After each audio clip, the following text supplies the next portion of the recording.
Hello guys, welcome to my another Sunday mini blog. Brush করে নিলাম, brush করে বসে পড়লাম ব্রেকফাস্ট করতে। ব্রেকফাস্টে চানা আর এগ বয়েল ছিল। তারপর একটু বেরিয়ে পড়লাম কিছু স্ন্যাক্স কিনতে।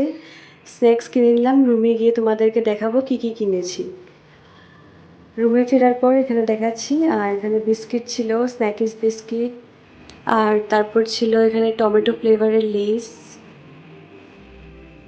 আর এদিকে চানাচুর ছিল খাট্টা মিঠা। আর এটা হচ্ছে অনিয়ন আর ক্রিমি ফ্লেভারের লেস।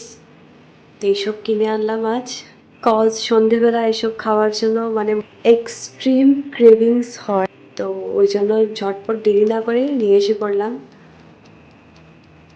আর জাস্ট ওয়েদারটা দেখো গাইস, বৃষ্টি হচ্ছিল আর আমি এখানে চার মজা নিচ্ছিলাম। তারপর লাঞ্চের প্রিপারেশনে বসে গেলাম। লাঞ্চ প্রিপেয়ার করে শাওয়ার নিয়ে স্কিন কেয়ারে বসলাম। আজ রোদ ছিল না, ওই জন্য সানস্ক্রিনটা অ্যাভয়েড করলাম। লাঞ্চে ছিল আজ ডাল, মাছ ভাজা, বেগুন আর মাছের তেল দিয়ে একটা recipe. That's it for today. ভিডিওটা ভালো লাগলে লাইক কমেন্ট শেয়ার করে দেবে। Thanks for watching.